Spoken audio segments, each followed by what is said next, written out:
देखिएगा ये पूरे छेदवा देती है सब, ये पूरे के पूरे एकदम यहाँ पे। अब घर वालों को क्या जाता है, 200 रुपये में कान छेदा जाता है, जिसको उसमें पहनाना है उसको ना समझ में आएगा, दिक्कत होगा। तो ये एक्सिला तो समझ में आ गया, ऊपर का भाग नीचे का भाग लेबुला कहलाता है। हालांकि कान का पूरा बाहरी भाग कर्ण पल्लव या पिन्ना कहलाता है। जिस बाहरी भाग के ऊपर भाग को एक्सिला और नीचे वाले को लेबुला कहा जाता है, लेबुला कहा जाता है। कान की बाहरी हड्डियां हड्डी की नहीं बल्कि कार्टिलेज की बनी होती है, इसलिए घूम सकती हैं।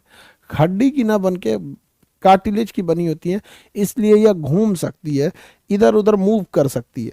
लेकिन ज़्यादा देर करिएगा तो दर्द करने लगेगा। टोपी पहन के सूझ जाइएगा ना इसे उठपटांग, तो देखिए कनवा ही दर्द करने लगेगा, इसे इसे हल्का हल्का दर्द करेगा। ठंडी के दिन तो आएगी अब। तो कान का बाहरी भाग तो समझ में आ गया, पिन्ना पढ़ लिए, हैक्सिला, नीचे वाला लेबुला, लेबुला आप पढ़ लिए यहाँ पर। देखिए कान का जो ये बाहरी भाग किस चीज का बना होता है, कार्टिलेज का। ये जो आउटर पार्ट है पिन्ना, ये किसका है, कार्टिलेज का, कार्टिलेज का, कार्टिलेज का है, हड्डी का नहीं है, बोन का नहीं है, इसमें बोन नहीं पाया जाता। इसका मेन काम क्या होता है, बैलेंस बनाना, बैलेंस बनाना। कान का मुख्य काम जो कार्टिज का, जो बाहरी कान है, बाहरी कान का बता रहे हैं, अंदर वाला इनर पार्ट का तो काम ही नहीं है। बाहरी कान का जो काम है वो बैलेंस बनाना है। क्या करना है, बैलेंस बनाना।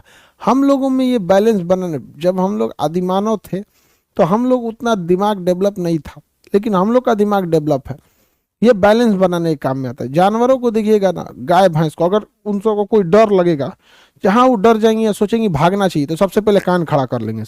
कुत्ता उत्ता को देखिएगा बैठल रहेगा, खटाक से कान खड़ा कर लेगा, ओ ससुरा भागने की जरूरत है। तो बाहरी कान और पूंछ बैलेंस बनाने के काम में आता है। बाहरी कान और पूंछ हमेशा बैलेंस बनाने के काम में आता है। इसलिए देखिएगा जानवर हो, गाय हो, बंदर हो, कोई भी हो, सबसे पहले अगर उसको भागना होगा ना तो पूंछ एकदम 90 डिग्री पे करेगा और कान एकदम खड़ा खड़ा। कहावत भी कहा जाता है, कान खड़े करना मतलब,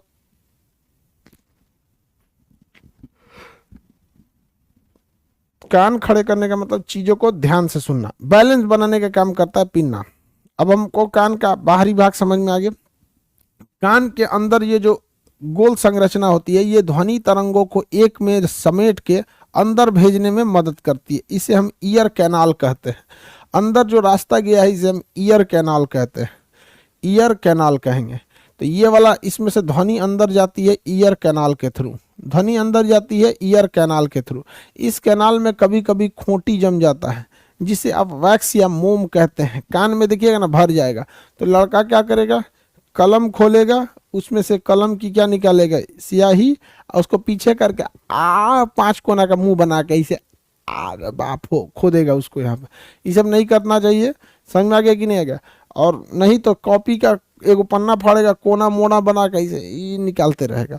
तो इसमें मोम क्यों बन जाता है, ये ग्रंथि चैप्टर में पढ़ाएंगे, इस चैप्टर में नहीं। यहाँ ग्रंथि पाई जाती है, मोम बनाने वाली ग्रंथि। हम कान पढ़ा रहे हैं, न कि इसके अंदर का मोम पढ़ा रहे हैं। मोम पढ़ाते समय हम आपको क्या पढ़ा देंगे, ग्रंथियां पढ़ा देंगे। आगे बढ़े तो ये हो गया आपका कान। कान का ये बाहरी भाग कहलाता है कर्ण पल्लव पिन्ना। यह एक अवशेषी अंग है वर्तमान मानव में। अगर हम लोगों से ये कर्ण पल्लव आउटर कान निकाल भी दिया जाएगा तो अभी हमें कोई फर्क नहीं पड़ने वाला है। चश्मा का मॉडल थोड़ा सा चेंज हो जाएगा, लेकिन और कोई दिक्कत नहीं होगा। हमारा कर्ण पढ़ना नहीं रहेगा, माइक कैसे पहन लेंगे, क्या दिक्कत है, इसे माइक पहन लेंगे, यहाँ पढ़ा देंगे, थोड़ा सा चेंजिंग आएगा। लेकिन ये हम लोग में अवशेषी अंग है। अवशेषी अंग उसे कहते हैं जो शरीर में रहता है लेकिन काम नहीं करता है। तो बाहरी कान तो समझ में आ गया, ईयर कैनाल भी समझ में आ गया। ईयर कैनाल में जैसे ध्वनि जाती है, यह मिलता है ईयर ड्रम पर। कहाँ पे टकराता है, ईयर ड्रम पर। कहाँ टकराएगा बाबू, ईयर ड्रम पर टकराता है। ईयर ड्रम एक पतली झिल्ली होती है जहाँ पर ये आवाज़ टकराता है और वह कंपन उत्पन्न करता है। क्या उत्पन्न करता है, कंपन उत्पन्न करता है।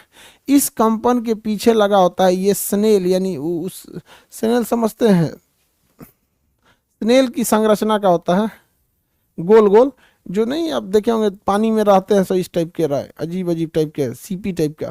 तो ये स्नेल के संरचना का यहाँ पाया जाता है, जिसे हम लोग कोकलिया कहते हैं। क्या कहेंगे, कोकलिया। तो कोकलिया इस कंपन को सिग्नल में बदल के ब्रेन को भेज देता है। जब भी हम किसी चीज़ को बोलते हैं तो टकराता है ईयर ड्रम पर। कान में सबसे पहले घुस के टकराएगा किस पर, इस ईयर ड्रम पर टकराएगा। क्या टकराएगा, ईयर ड्रम पर। यह ईयर ड्रम कंपन करने लगेगा। ईयर ड्रम जो कंपन करेगा, यह कंपन कहाँ तक जाएगा, कोकलिया तक जाएगा। कोकलिया उस कंपन को वापस ध्वनि में बदल के ब्रेन को भेज देता है। किसे भेज देता है, ब्रेन को। इसलिए देखिएगा सेंस ऑर्गन ब्रेन के पसवे रहते हैं सब, ये खटाक से ब्रेन